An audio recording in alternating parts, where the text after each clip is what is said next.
Welcome back to the Business of Biotech and Happy New Year.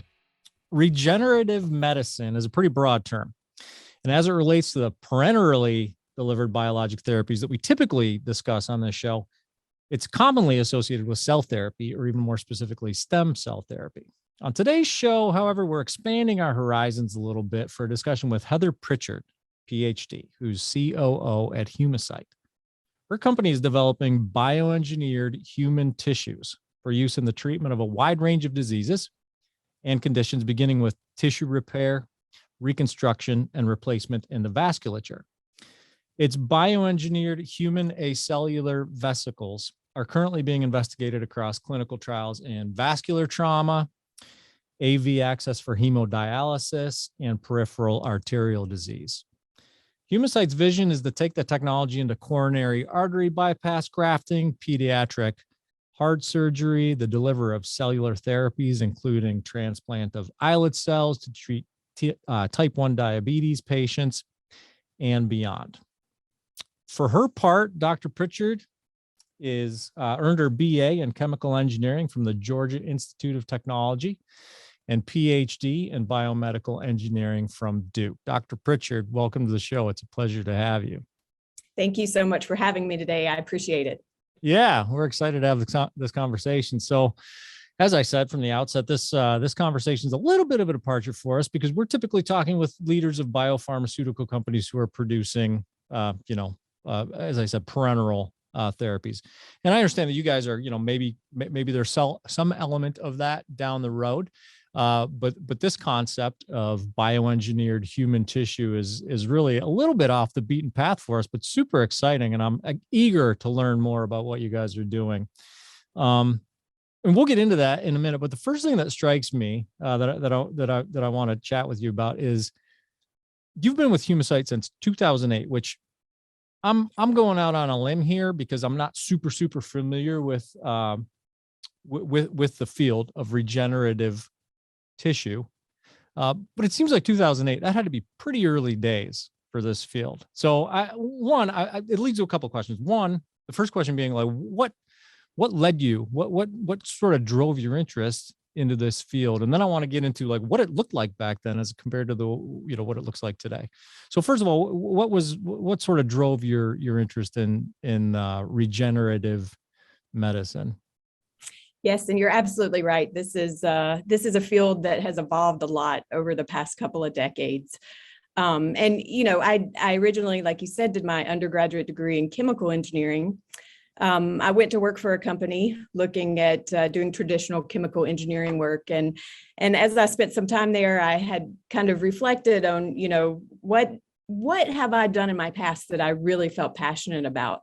And I had spent time out. Let Yep. me interrupt you. The chemical perfume, right? Do I get that right? Yes, you did. So that was that's a hard right turn, right? That is a hard right turn. So I interrupted you. I just found that, particularly interesting that you made that, transition from.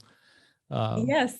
So that was certainly my first interesting transition from chemical engineering. I joined Procter & Gamble and spent a few years there learning how to make fragrances for products. And I loved the job. I really enjoyed it. But at the end of the day, as I was saying, I kind of started reflecting back and thought, is this what I want to do for the next, 20, 30, 40 years?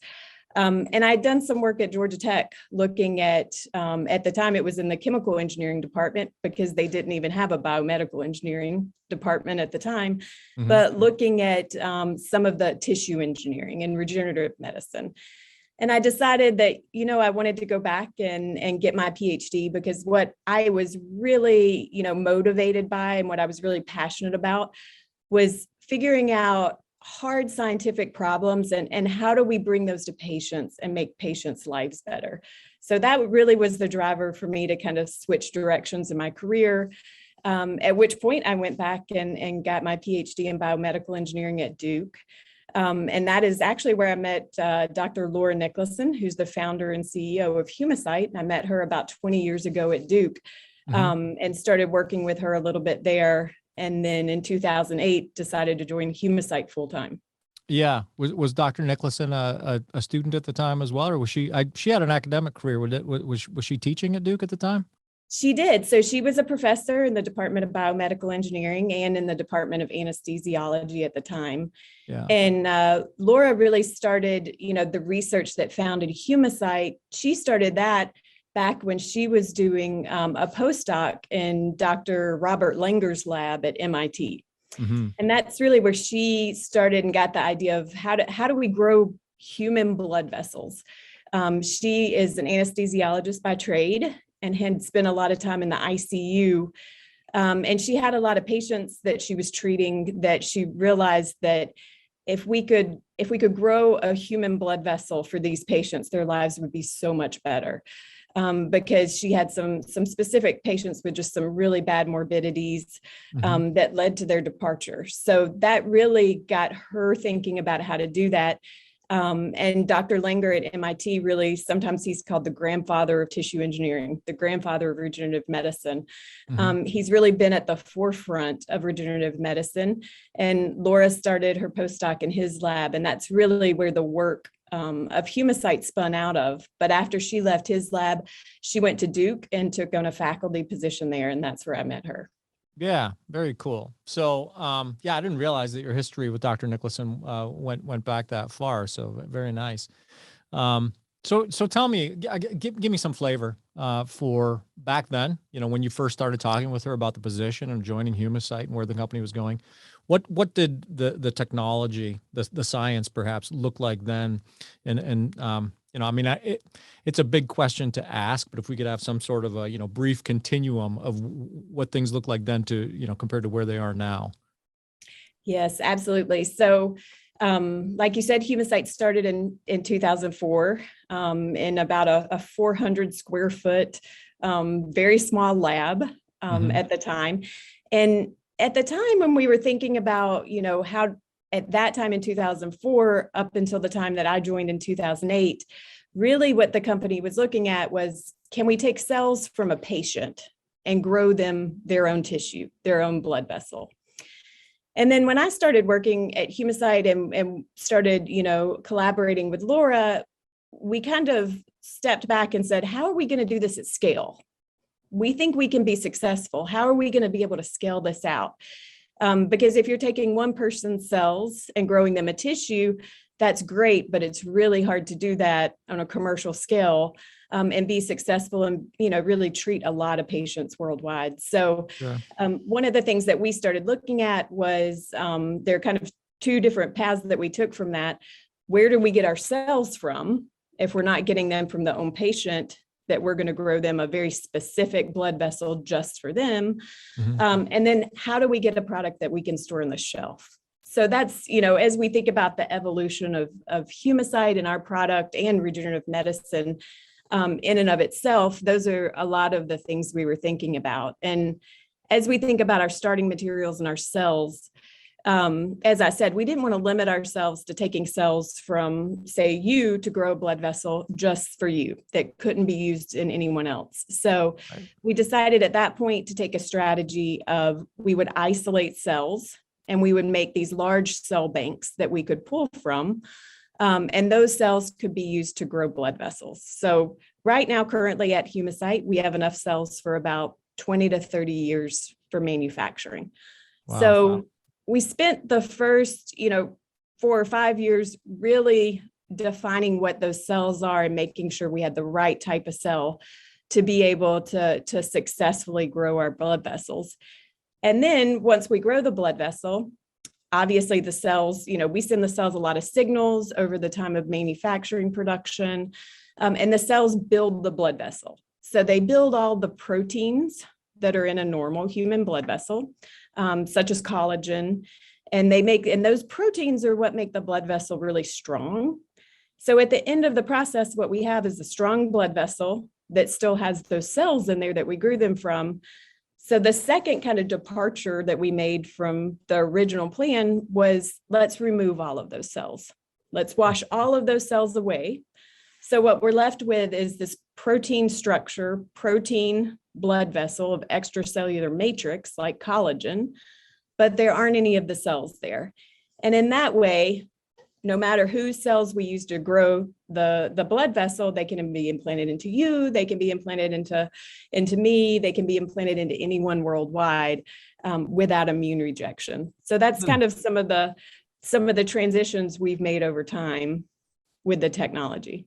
Yeah, that's super exciting. And it makes me want to rush ahead and ask you about clinical, but we're going to get to that later. I don't want to get into the clinic yet. I want to learn a little bit more about this field and this space. What does the market look like from a competitive standpoint? Like, Jen, don't name names. I'm not asking for that. Just give me a sense for, what's appealing about the market. First of all, the market size I'm assuming, especially in the vasculature, there's a ton of opportunity. Yeah, when we look at our total addressable market across our first indications that we'll talk about, it's around $150 billion. So there's a large market out there for products like ours.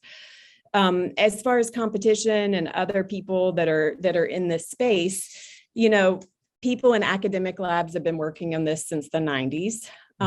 This is something that a lot of academic labs are working on. A lot of small spinoffs have worked on. For Humacyte ourselves, we sometimes joke about we're a 17-year-old kind of overnight success, because for the first 16 years, we kind of kept our head down and really focused on the science and how to do this and how to be able to commercially manufacture our product. Because that's another thing that a lot of people in the field have failed at is, they have a product, it's a good product, it can test well, but when it comes to making it in large quantities, they haven't been able to do that. So that's something that we've really kind of kept our head down, and you and I can talk about more, but it really is, one of the things that really differentiates us and sets us apart is we have a modular manufacturing system that we can use. And in the building that I'm sitting in right now, we can grow tens of thousands of blood vessels for patients. So we've been able to do that, and that really separates us from other people in the field. Okay. That $150 billion addressable market, is that specific to the vasculature work that you're doing right now? Or that's specific to the vascular indications that we're looking at, that we're currently in late stage clinical trials. So that includes traumatic injury, that includes the dialysis access for patients with end-stage renal disease, and also includes peripheral arterial disease. And then it includes two of our products that are in our pipeline, preclinical pipeline, that are the coronary bypass graft in the heart, and then also the delivery of islet cells for type 1 diabetes treatment. Yep. Okay.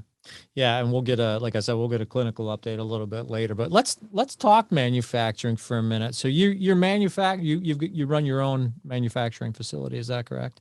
We do. We run our own manufacturing facility here at Humacyte, and we've developed the process has all been developed in-house for how to do our manufacturing, as well as the equipment. So we spent quite a few years in the early 2010s working on design of the equipment for manufacturing our blood vessels. We designed all of that ourselves, did the drawings, and worked with a fabricator to build that equipment. So all of that is ours, owned. We have IP protection and also trade secret around it, and we have it in our facility here. But it's all been developed specifically by our engineers and scientists here at Humacyte. Yeah. So, I mean, the obvious question is, why manufacture in-house? Why not, outsource this? Well, you can't outsource something that is that proprietary and unique. I'm assuming there would be zero resource for Humacyte to go out and say, hey, here's our model, build it for us. Absolutely. And we really thought about it and kicked the idea around. And at the end of the day, decided that all the know-how and all the expertise really had developed within Humacyte. It was something we had developed. And we needed to have those people on the ground to get it up and running to start with. So that's why we decided to do in-house manufacturing. Yeah. How much space does that require? We have about 80,000 square feet here in our building. Okay. And our building right now is built out. Like I said, our manufacturing is modular, so it's manufactured in what people would think of as a manufacturing line. So we have 8 manufacturing lines. We call them the Luna 200. That's just the in-house name we gave them. But we have 8 of those that are currently in our building, built out, and we're using for manufacturing. And then we have open space where we have all the piped in electrical gas to expand that out to additional capacity as we need. Awesome. You made it very clear that the intellectual property is protected, trade secrets. I get it. I heard all that language. To the degree that you can, you explained a little bit about, the creation of these vesicles, the removal of cells to make them, applicable or acceptable to multiple people. Can you tell us a little bit about the manufacturing process without giving away any of those trade secrets? Like what what this process looks like that results in, a blood vessel, and perhaps even what that blood vessel, looks like. I wish I could get a visual, right? I wish I had one in the room with me to share with you. Yeah. So yeah, the process is, as I spoke about earlier, we have banked cells and we use those cells to grow our blood vessels. So we start with a polymer mesh. That mesh, it allows us to grow our blood vessel in different shapes and sizes. So we can grow smaller diameter, larger diameter, shorter vessels, longer vessels. But that mesh, you can think of, it looks a lot like a loose knit sweater, but it really is, it defines the shape of the tissue we want to grow. Yeah. So that mesh is made up of a polymer. It's the same polymer that's used in biodegradable sutures that are used worldwide. So over time, what happens is we put those cells on that mesh and we send those cells signals. We send them biochemical signals through nutrients and media that we feed them. We send them the right proteins and amino acids. And then we also provide mechanical stimulation to those cells. And we basically pulse the blood vessels while we grow them. And what that does is all of those things combined send all the signals to the cells that they're in a blood vessel that needs repaired, and they grow their own blood vessel. So at the end of this culture process, it takes about 2 months.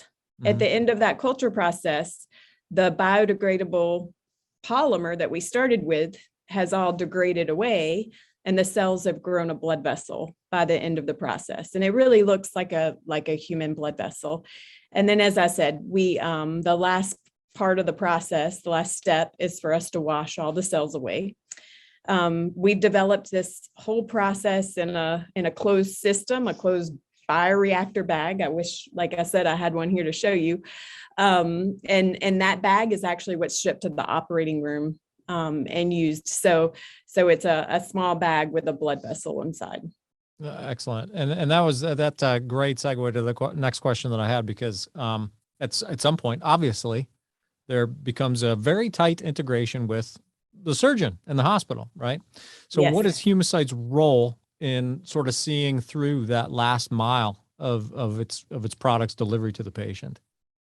Yes. So right now what we do is we have all of our hospitals that are in our clinical trials.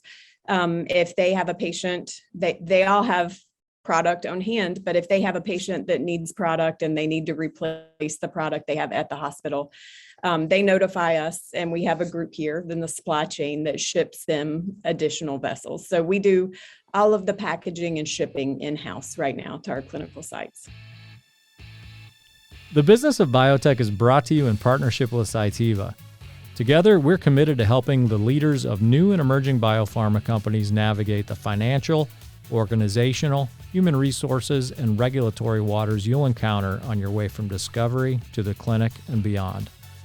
Check out a host of useful resources for biotech leaders at Cytiva's Emerging Biotech Accelerator at cytivalifesciences.com/emerging biotech. That's CYTIVA lifesciences.com/emerging biotech. Is there anything specific to the product that Humacyte produces that must be relayed to the surgeon, or that the surgeon must be trained on? Or is it, listen, I'm a simple Pennsylvania guy. Is it, for lack of a better term, rip and replace, right? Like sew it in? Yeah, so surgeons are really good at learning different things. But for our blood vessel, every time I talk to a surgeon, the first thing I want to do is give them the blood vessel to handle, because once they touch and feel it, they really say, wow, this suture's just like a native artery. That's what this feels like to me. So there's very little that you have to do that's specific to our blood vessel. There's very little training. But the real key I found in discussing this with surgeons is it sounds sometimes a little bit like, oh, this is too good to be true, but giving them the actual product and having them sew it really does sell it to them, because it's very similar to what they do on a daily basis, which is sew arteries. It sews much more like a native human artery or vein than a PTFE graft or a piece of plastic. Mm-hmm. Okay. Who's in charge of overseeing this from the from regulatory standpoint? Who do you guys report to on the regulatory side? So in the U.S., the FDA obviously is our regulatory agency, and within the FDA, we are regulated as a biologic. Yeah. So it's CBER, the Center for Biologics, that does the regulation for our product. Mm-hmm. Okay. Yeah, and you've alluded to your clinical trials a couple of times now, clinical supply, and I want to get into a conversation about that. So you've got a couple products that are pretty far down the clinical path, don't you? We do, yes. We have some late stage clinical trials that are ongoing. Yeah. So what are they? What are your most advanced clinical programs? We have 3 that are the more advanced clinical programs. Our first anticipated product launch is in the area of traumatic injury for patients. And, a lot of that work has been supported by the Department of Defense. We are a proprietary designation for them, our proprietary product. We held that designation from the DoD, and they're very interested in the idea of using our blood vessel for soldiers that have limb injuries. Mm-hmm. A lot of what they're dealing with these days as body armor gets better is that they're having a lot of injuries in limbs. And to be able to save soldiers from amputation would be, extremely beneficial to the military, and is a great use of our product. And they've supported and funded, quite a bit of our trauma trials to date. So our trials are in civilian trauma, and they're ongoing right now in trauma. And then our follow-up indication, what we think is our second indication, is in AV access. It's providing a conduit for people with end-stage renal disease. And those people, their kidneys no longer function, so their blood doesn't get filtered as normal. And they need a conduit to be able to remove blood from their body 3 times a week and filter it and put that blood back into their body. So that's our second anticipated indication. And that also is in a phase 3 clinical trial for us. Okay. I want to ask a follow-up question on the trauma indication. Especially in a battlefield scenario, but even in a even in a civilian scenario, there must be some pretty sensitive supply chain and logistics issues there, right? I mean, I'm not sure if you mentioned this. If you did, forgive me for asking again, but what's sort of the shelf life, stability, logistical considerations around storage and transport? So currently right now we have an 18-month shelf life on our product.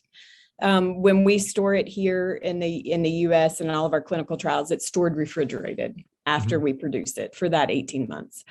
We are working with the Department of Defense and doing a lot of stability studies at different temperatures to be able to see what temperatures our product could withstand in situations, like you said, that in the military, if you're in a forward operating arena that's a very hot area, we need to understand what that would do with our product. So we're working with the Department of Defense on that. Excellent. Cool.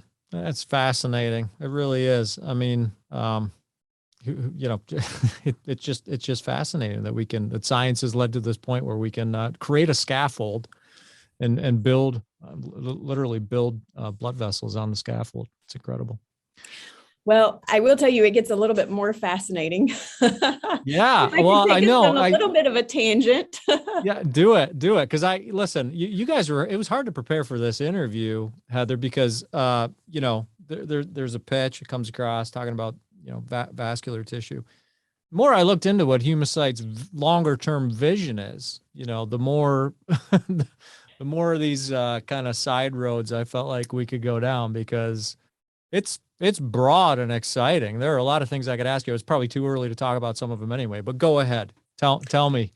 Yeah. So, I talked a lot about the reasons that we decided from a manufacturing standpoint and a scalability, standpoint, to remove the cells from our product so that we would have a shelf life. So we would be off the shelf and available when a surgeon needs it. But, one of the things that we kind of hypothesized early on that we've been able to see both in preclinical models, but also biopsies that we've gotten from patients with our blood vessel, is that after we put our scaffold, our blood vessel in a patient, that patient's own body is smart enough that it recognizes that protein structure as being a blood vessel. Mhm. And what happens is cells migrate into our blood vessel, cells from the patient migrate into our blood vessel. And what we've seen is those cells that migrate into the wall, they all stain for smooth muscle cell markers. So they're the types of cells you see in a patient's own artery or vein. We've also seen cells migrate in and line our blood vessels, and those are endothelial cells. They have the same markers as all the cells that in all of our arteries and veins in our body line our blood vessels. Mhm. So, we give the body a scaffold, but the body's smart enough and recognizes that scaffold as self, and then it repopulates it. So we really do, we start with cells at the beginning, we decell our product, but after our product has been implanted in patients, what we see is that it remodels and becomes the patient's own living blood vessel. And we really, we really believe that's regenerative medicine. Yeah, I was going to say, I mean, the difference between transplantation and regeneration, this is, it's like a beautiful combination of the two. Was this anticipated? Did you know that this was going to happen? The regeneration of endothelial cells and cell walls, like, did you know going in that this was going to happen? Or you're like, holy cow, we really, really made something nice here. We certainly hoped it would happen.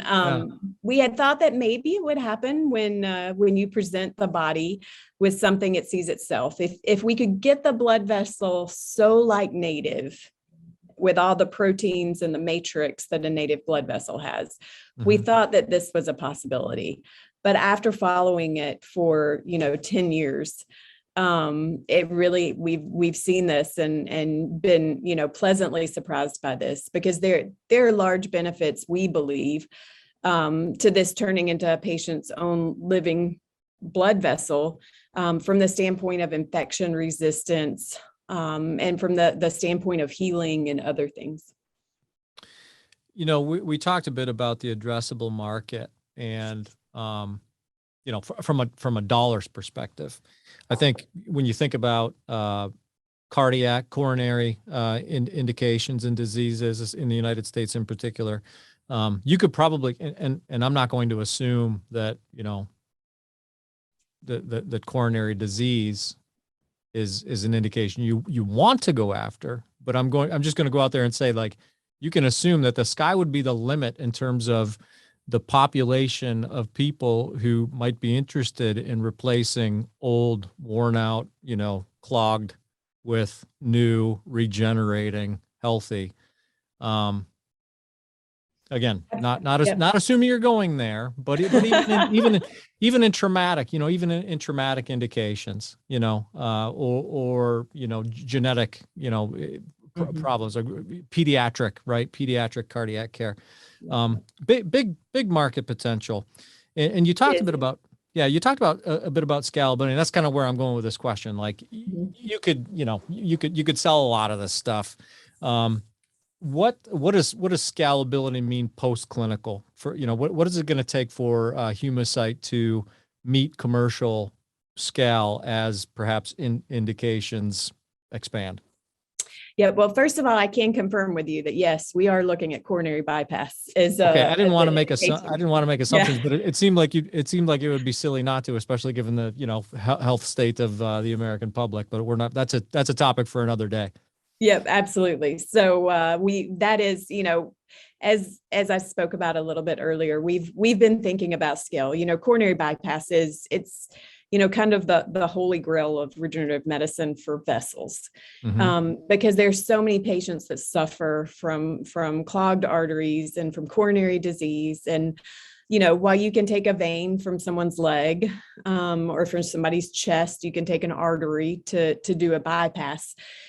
There's a lot of morbidity that goes along with that. And a lot of patients that need coronary bypass have diseased vessels in their legs already, so you can't use those. So it certainly is something that we are going after, and currently have a lot of preclinical trial that we're gathering data currently right now about our product sewn into as a coronary bypass. But to get back to the scalability question, because we wanted to make sure that we could address all the markets that we thought we had opportunity in.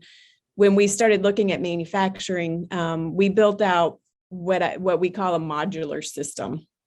So we can have one manufacturing line that produces batches of 200 blood vessels at a time. That's our batch size right now. And it takes a couple months. So what we've done here in the building is we are currently using that equipment. We sent to the FDA a comparability of our early clinical trial manufacturing, which was 10 blood vessels at a time. And we compared that product to 200 blood vessels in a batch. And we sent all that information into the FDA, and they agreed with our comparability analysis and allowed us to move to using our commercial scale equipment we have here in the building to be able to produce our clinical product. So all of our clinical product right now is being produced at that larger scale. And it's modular in such a way that we just put in new product lines or new Luna lines, new manufacturing lines when we need to up production. So right now we can produce about 8,000 vessels a year with the equipment we have in the building. But we can scale that out very easily to be able to produce, as demand needs, out to about 40,000 vessels a year in this building that we sit in now. In that before building, before we would need, a new building. I would anticipate that upon approvals of certain indications, you would soon be purchasing a new building. I mean, that is what we would hope for. Yeah. That's outstanding. We're running a bit short on time here, Heather. But what? Just a couple more questions. What you talk about the scale? You talk about the the fact that you're positioned to scale as new indications arise. What might stand in the way of that scalability, achieving that scale? Like what are, I guess, maybe some of the limitations to the technology at present? Yeah, I think, the major challenges that are left for us, it really falls into two buckets. Number one is execution. We need to be able to execute on what we've put in place here. And we need to be able to execute on building out our sales force and our commercial arm of our company, because that is something that we haven't had to do before. So we've got the research and development, we've got the manufacturing expertise, but the next step of that, once you get approval, is to be able to sell and distribute your product, and to get it into the hands of surgeons. So we really need to execute on that commercial side of the product. And then the second thing is really, I think, around balance.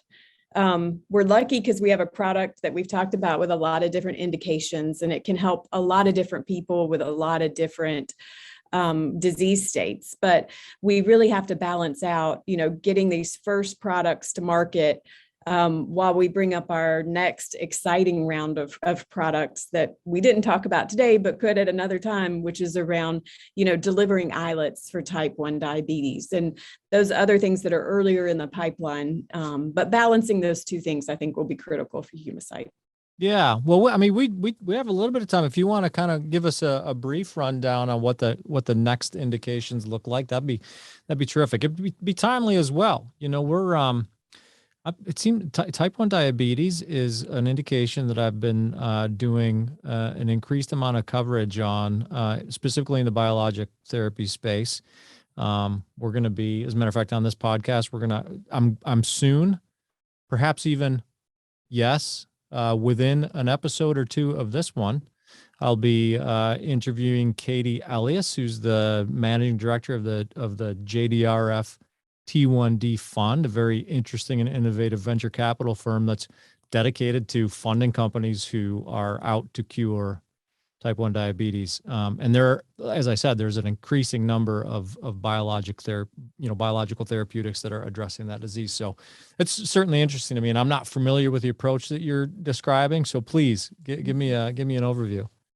Yeah, absolutely. So type 1 diabetes, it's funny. That's something that is very near and dear to my heart. My dad is a type 1 diabetic, and he says that, when he was diagnosed 50 years ago, which is a long time to live with type 1 diabetes, that they told him there'll be a cure in 10 years. Yeah. And here we are 50 years later, still trying to figure out. Yeah, when he was diagnosed, insulin, again, I'm not an expert. Insulin was a thing. Like he's been doing insulin therapy his entire life, effectively. Yep, since he was in his early 20s. Yeah. So so he's an insulin dependent diabetic. He's taken insulin as I grew up watching him do that. And then we thought it was excellent when he got an insulin pump. That was the new thing for type 1 diabetes. But so it's something that's near and dear to my heart. But here at Humacyte, as we were kind of watching our clinical trials, we saw that, we have 460 patients that have been implanted with our product. So we have a large patient population. And one of the things that we really started thinking about was, we can implant our product into the position for dialysis access. It's an outpatient procedure. Surgeons are very comfortable with it. Our product is doing really well, and our product has really high blood flow. It has a lot of blood flowing through it. And then we started thinking a lot of the ways that cellular therapies die is that the cells don't get enough blood. They don't get oxygen from the blood, and they don't have the nutrients they need to live. So our concept for delivering cellular therapeutics to patients is that we take our current blood vessel and that we coat the outside of it with a coating that has islets. And once you implant it, just in an outpatient procedure, the blood that's flowing through our blood vessel provides the oxygen and nutrients diffuse across the blood vessel. It provides those to the islet cells. The islets can sense the blood glucose and then secrete insulin back into the blood. So we've done some early clinical or preclinical studies where we've implanted, we call this our biovascular pancreas. But we've implanted this type of product into rats, and we've been able to see that all the rats that we've implanted have been able to control their blood glucose out for a number of months. So wow. This is early stage at Humacyte, but it's really the idea of taking our blood vessel and figuring out a way to deliver cellular therapeutics. Yeah, that's outstanding. So this is a preclinical program? Yes, it's in preclinical stages. Yeah, that's exciting. And again, I mean, another giant addressable market. To your point, there are very few people whose family or friends haven't been affected by diabetes type 1 in particular. Either, but yeah, a great big market opportunity and a very unique approach. Beyond that indication, was there anything else kind of on the horizon you wanted to hit on? Well, I think, we talk about a lot. If we can make the shape and we have the cells to grow it, we can eventually do that. So, we start out with our vascular program. We have our vascular tissue constructs. We have some simple tissue constructs like trachea and esophagus, urinary, that we've already done preclinical work in. And then we have our more complex organ systems that are cellular, such as the biovascular pancreas. So, we're looking across all of these indications. And like I said, it's a balancing act to figure out, where we want to go first. Sure. Yeah. Excellent. Well, I appreciate the time that you took away from your busy schedule to share your insight with us and some updates on the company and the clinical progress. It's certainly fascinating. We'll be staying in touch and staying tuned to your progress, and hopefully down the road, once we move some of the vascular products commercial, we'd love to have you back on the show to talk about how things are going at Humacyte. That sounds great, Matt. It's been a pleasure to speak with you today, and it's been a lot of fun. Yeah. Pleasure's all mine. We'll do it again soon. So that's Humacyte's Dr. Heather Prichard. I'm Matt Pillar, and this is the Business of Biotech. We are produced by Bioprocess Online in partnership with Cytiva, which offers a host of educational resources for new and emerging biotechs at cytivalifesciences.com/emerging biotech. Check that out. Check us out at bioprocessonline.com, where you can subscribe to my newsletter. And if you like what you heard today, subscribe to the pod, give us 5 stars, and thanks for listening.